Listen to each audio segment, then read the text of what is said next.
could see his year look like something like Ryan Garcia, Teofimo Lopez, Tank Davis. You know, but once you start moving to 147, you're in with bigger guys that can punch very, very hard as well. But listen, what a matchup Terence Crawford against Devin Haney. I mean, it's a tremendous fight. Eddie Hearn loves to name drop, and it's two names he's definitely not going to get. He's talking about Ryan Garcia, Teofimo Lopez, Gervonta Davis, and Terence Crawford, which Bill Haney said on a Coach Malachi's show that they're not interested in the Terence Crawford fight, and they expect him to move to 154. And as far as Tank Davis goes, Mr. Bubble Wrap, he's not going to go to 140. And I know everybody's going to say, well, he went to 140 to fight Mario Barrios. Why can't he do it for Devin Haney? Devin Haney is not a Mario Barrios. It's a very risky fight for Tank Davis. Besides, if they really want to fight with Tank Davis, they should go to 135, because that is the division Gervonta Davis should be focused on. Not that he's going to fight anybody at 135 that means anything, but still. And Devin Haney, I would like to see Devin Haney become undisputed at 140. The champions are right in front of his face. Matias, Teofimo Lopez, and according to Box Live, Rolly Romero is still the WBA champion. So there are big fights to be made at 140. You don't need Tank Davis to make those fights. There's no rush to go to 147. There's plenty of work to do at 140. You're only 25 years old.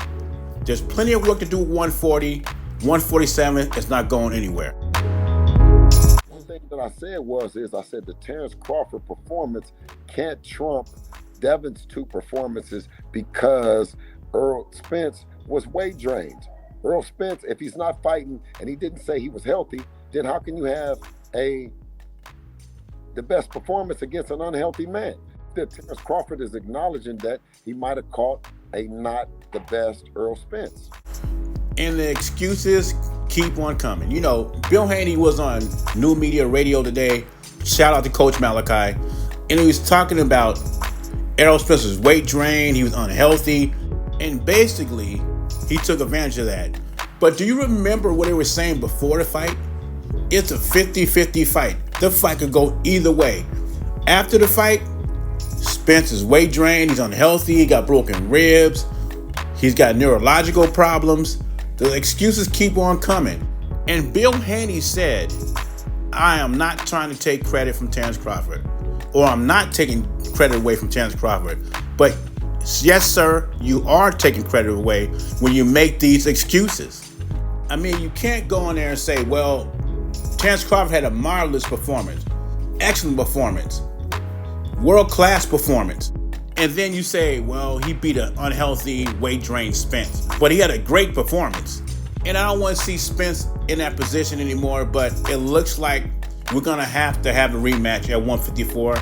I was against it before. Now I'm up for it. I want to see it. And remember, Crawford warned us about this. He told us this would happen. And this fight happened in July, and people are still making excuses.